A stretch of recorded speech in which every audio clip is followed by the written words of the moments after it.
वंदे मातरम, जय भारत। भाई राजीव दीक्षित अमर रहे। आप सभी परिचित हैं कि आज अमर बलिदानी भगत सिंह जी का जन्म दिवस है अंग्रेजी कैलेंडर के अनुसार।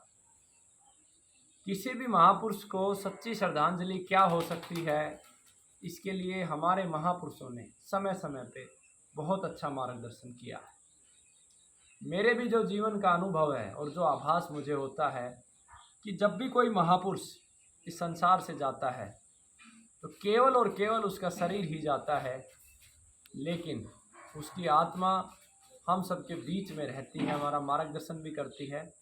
और प्रत्येक महापुरुष ये चाहता है कि उसके जो सौपन है, जो उनके विचार हैं, उसे आने वाली पीढ़ी पूरा करे। और भगत सिंह जी को जो सबसे बड़ी श्रद्धांजलि आज के युवक दे सकते हैं वो ये है कि भगत सिंह जी का जो एक अंतिम सौपन था कि वैश्यन मुक्त भारत बने, इस सौपन को पूरा करके सभी देशवासी भगत सिंह जी को श्रद्धांजलि दे सकते हैं। और व्यसन का अर्थ बहुत सरल है समझना।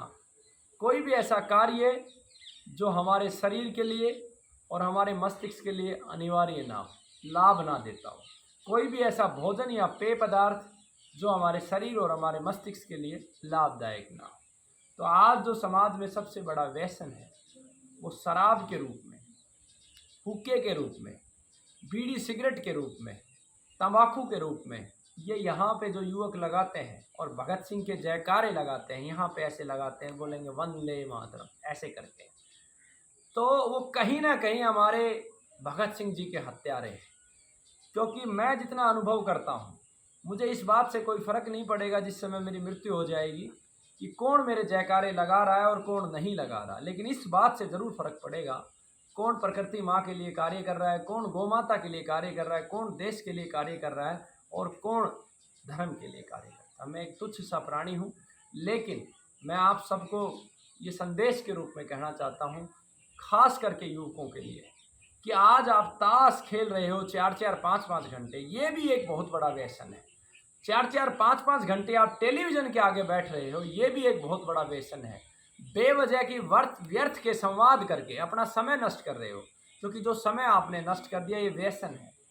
इसी समय का सदुपयोग करके आप अपने परिवार को मजबूत कर सकते थे, स्वयं को मजबूत कर सकते थे, देश को मजबूत कर सकते थे, प्रकृति के कार्य को आगे बढ़ा सकते थे। और इतना ही नहीं, आज समाज में एक बहुत बड़ी गंदगी फैली हुई है अप्राकृतिक सेक्स के रूप में, हस्त मैथुन के रूप में, जो भारतीय युवकों को जड़ से नष्ट कर रही है और हमारी आने वाली पीढ़ी को सदा के लिए नष्ट कर देगी। इसलिए मेरी प्रार्थना है कि इन सब व्यसनों को छोड़कर आप भगत सिंह जी को श्रद्धांजलि दे सकते हैं। आप अगर अपनी गाड़ी के बाहर भगत सिंह का चित्र न भी लगाएंगे तो भी शायद भगत सिंह दुखी नहीं होंगे, लेकिन अगर गाड़ी के बाहर चित्र लगा कर अंदर बैठ के शराब पिएंगे तो शायद भगत सिंह की आत्मा रो रही हो। आपके कार्यालय में अगर भगत सिंह जी का चित्र ना भी होगा तो कोई फर्क नहीं पड़ेगा, लेकिन चित्र लगा के आप हुक्का पी रहे होंगे, ताश खेल रहे होंगे, मस्खरियाँ कर कर के युवा, जो मैं भारत के युवकों को देखता हूँ तो मुझे बड़ी चिंता होती है। 8-8, 10-10 का झुंड घाटों के ऊपर, बस स्टैंड पे, स्कूलों में, कॉलेजेस में बैठ के अपना समय नष्ट कर रहा है। और वो भगत सिंह जो एक लाइन में पूरे संसार को बता गया कि पूंजीवाद संपूर्ण जीव जगत के लिए दुख का कारण है। उसका चिंतन कितना बड़ा था, उसका मस्तिष्क कितना विस्तार ले चुका था, कितना गहन अध्ययन उन्होंने जीवन के बारे में किया था। तो मैं नमन करता हूँ उस महान योद्धा को और अपने जीवन में पूर्ण प्रयास करूँगा कि उसके पथ पे चलूँ, क्योंकि मेरे जीवन में जो सबसे बड़ा बदलाव लेके आए उसमें पहला व्यक्ति भगत सिंह ही था। और अंतिम समय तक मैं उनके जीवन को अपने विचारों में और उनके अधूरे सपनों को पूरा करने के लिए प्रयास करूँगा।